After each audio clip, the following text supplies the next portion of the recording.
तो hello friends, welcome back to our YouTube channel ITI step forward. तो friend, जो हमारा आईटीआई सेकंड ईयर के लिए एम्प्लॉयबिलिटी स्किल के एमसीक्यू क्वेश्चन आंसर को डिस्कस कर रहे थे, तो उसकी क्लास सेकंड तक क्वेश्चन आंसर को डिस्कस कर लिया था।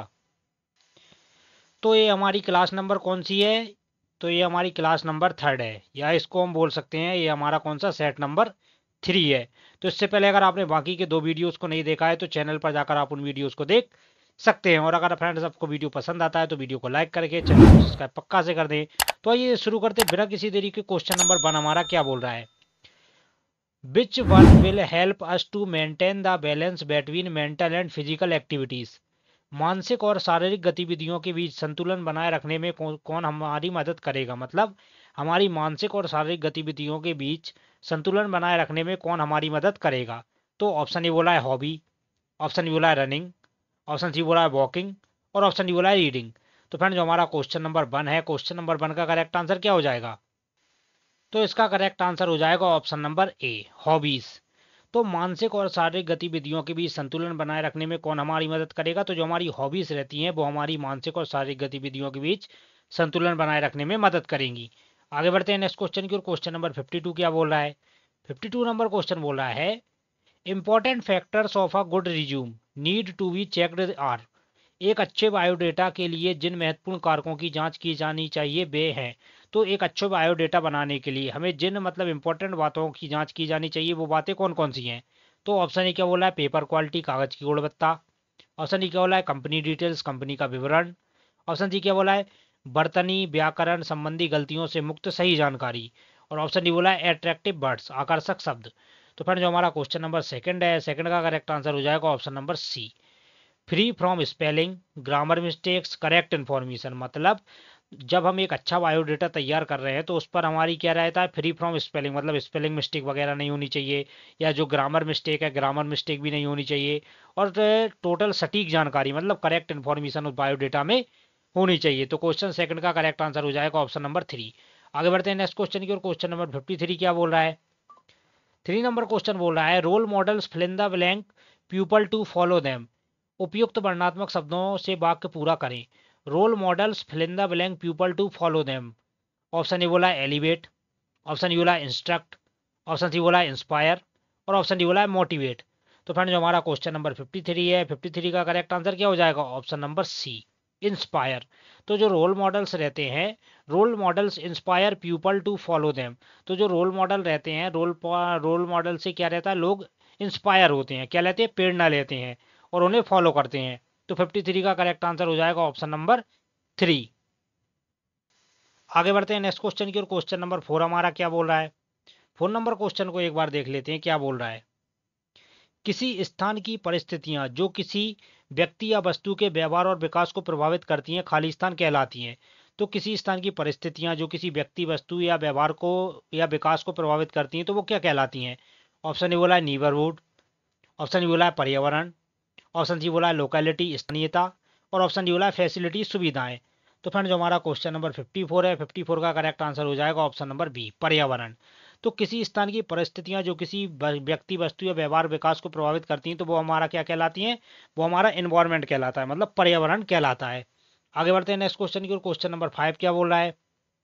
5 नंबर क्वेश्चन बोल रहा है, किस तरह के व्यक्ति बहुत अच्छे व्यवहार, उपलब्धियों और नेतृत्व के उदाहरण होते हैं? तो किस तरह के व्यक्ति रहते हैं जो बहुत अच्छे व्यवहार, उपलब्धि और नेतृत्व के उदाहरण होते हैं? तो ऑप्शन ए क्या बोला है? Customer service executive, CSE। Option D बोला है ITI इंस्ट्रक्टर, ऑप्शन सी बोला है रोल मॉडल, और ऑप्शन डी बोला है सेल्स सुपरवाइजर। तो फ्रेंड, जो हमारा क्वेश्चन नंबर 55 है, 55 का करेक्ट आंसर हो जाएगा ऑप्शन नंबर 3। जो हमारे रोल मॉडल रहते हैं, तो वह रोल मॉडल मतलब जो व्यक्ति रहते हैं वो बहुत अच्छे व्यवहार, उपलब्धियों और नेतृत्व के उदाहरण होते हैं। तो क्वेश्चन 55 का करेक्ट आंसर हो जाएगा ऑप्शन नंबर 3। आगे बढ़ते हैं नेक्स्ट क्वेश्चन की ओर। क्वेश्चन नंबर 56 क्या बोला है? 56 क्वेश्चन नंबर को देखिए, रिक्त स्थानों को उचित शब्दों से भरें ताकि एक सार्थक वाक्य बन सके। तो क्या बोल रहा है? There, fill in the blank a coffee shop, fill in the blank the park.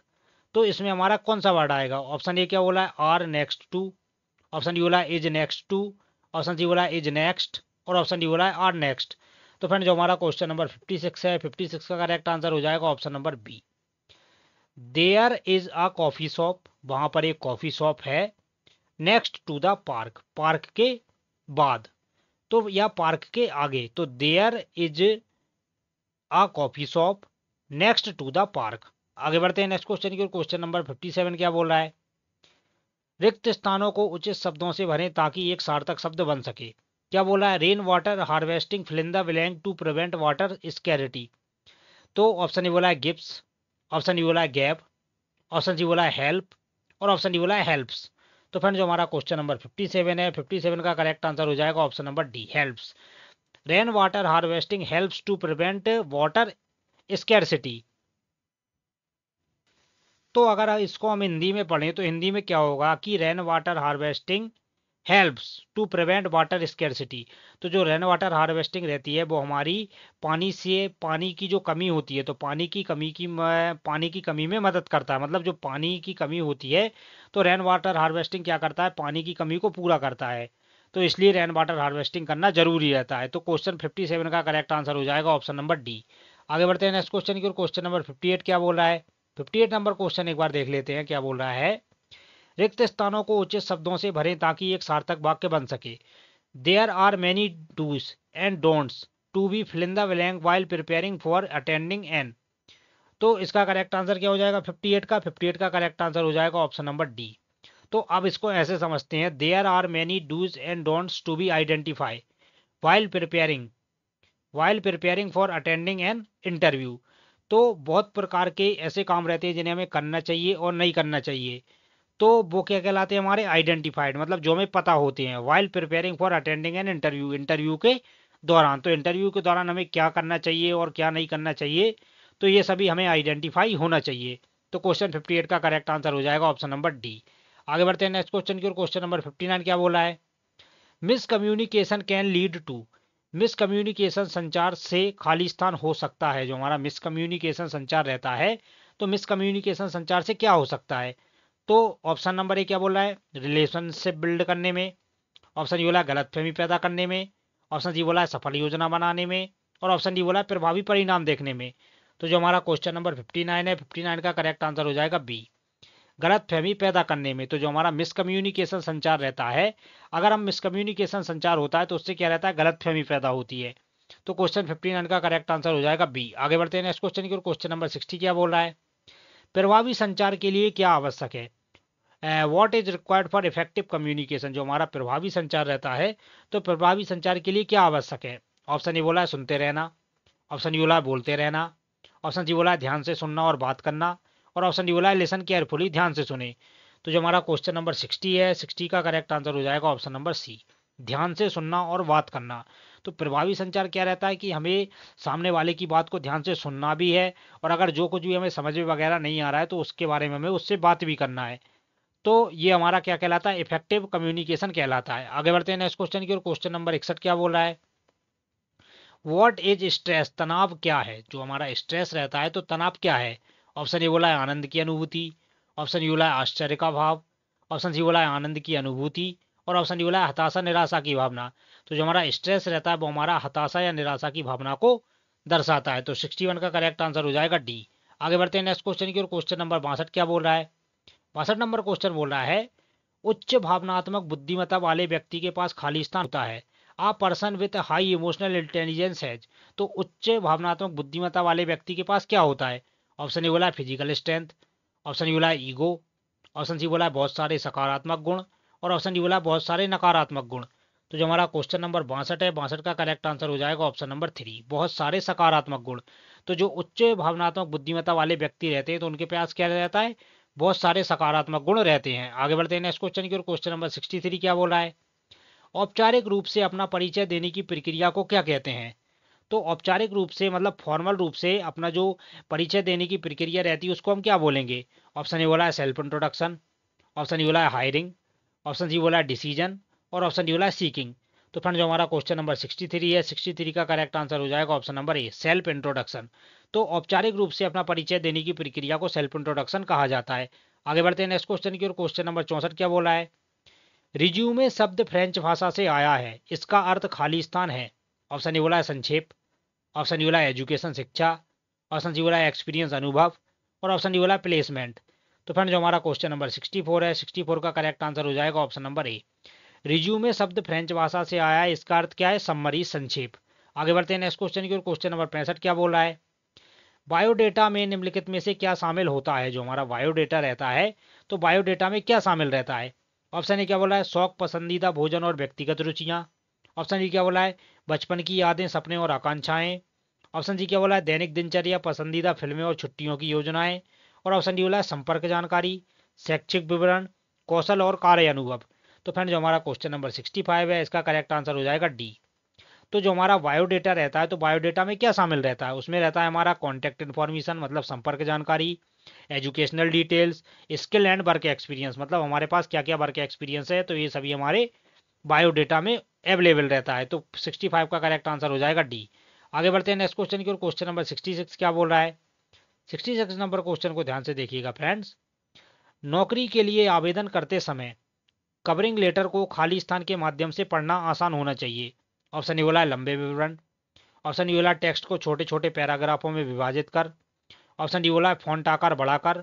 और ऑप्शन डी बोला है अतिरिक्त पाठ्य चर्चा संबंधी गतिविधियों।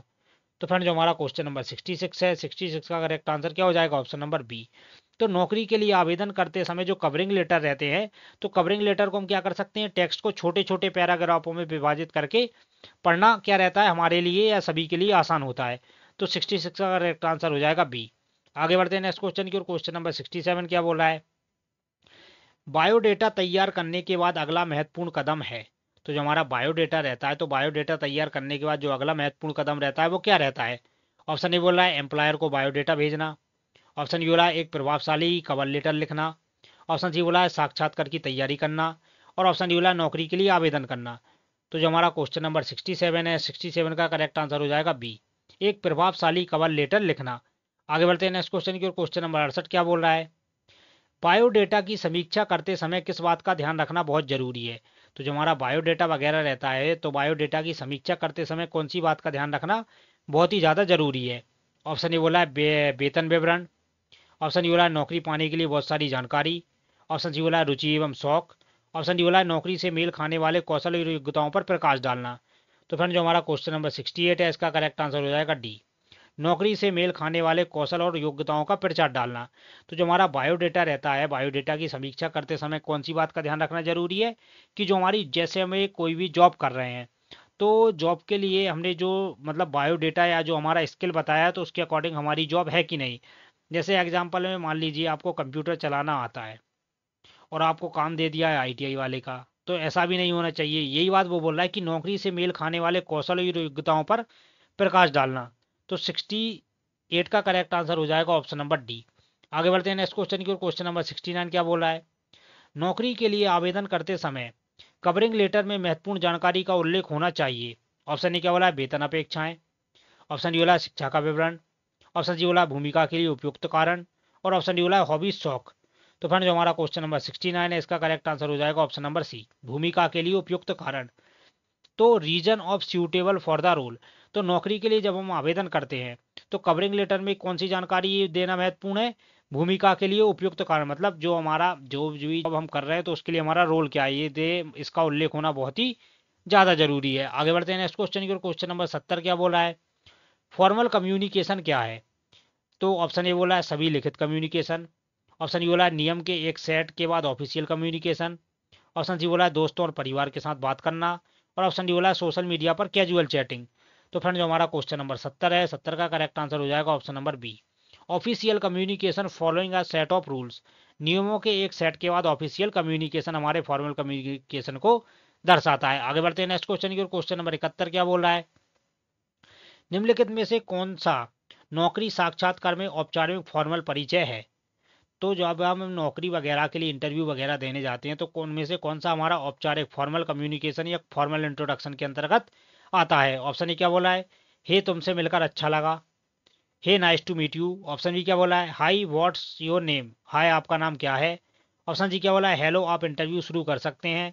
और ऑप्शन डी बोला है good morning thank you for the opportunity, शुभ प्रभात अवसर देने के लिए धन्यवाद। तो जो हमारा क्वेश्चन नंबर 71 है ये हमारे फॉर्मल कम्युनिकेशन की बात कर रहा है। तो हम किसी से ऐसे तो बोल नहीं सकते हे नाइस टू मीट यू, क्योंकि ये हमारे फ्रेंड्स वगैरह नहीं है।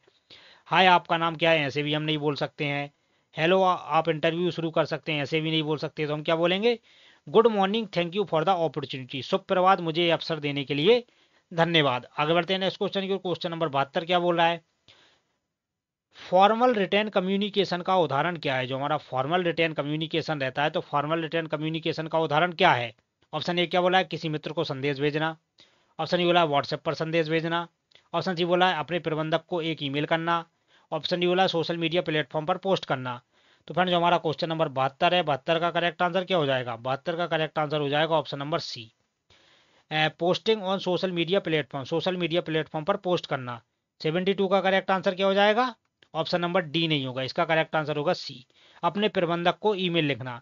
तो फॉर्मल रिटेन कम्युनिकेशन का उदाहरण क्या है कि कोई भी हमारी जानकारी वो हमें क्या करना है, मेल के थ्रू, मतलब मेल के थ्रू मैनेजर को सेंड करना है। तो 72 का करेक्ट आंसर हो जाएगा सी। आगे बढ़ते हैं नेक्स्ट क्वेश्चन की ओर। क्वेश्चन नंबर 73 क्या बोल रहा है, नौकरी के लिए इंटरव्यू के दौरान यदि आप किसी प्रश्न को सुन या समझ नहीं पाते हैं तो आप क्या कहेंगे। जब हम नौकरी या इंटरव्यू के लिए मतलब जाते हैं, तो वहाँ पर अगर हमें कोई बात सुन वगैरह नहीं पाते हैं तो उसके लिए हम क्या कहेंगे। ऑप्शन ए क्या बोला है, क्षमा करें मुझे समझ नहीं आया, क्या आप प्रश्न दोबारा दोहरा सकते हैं।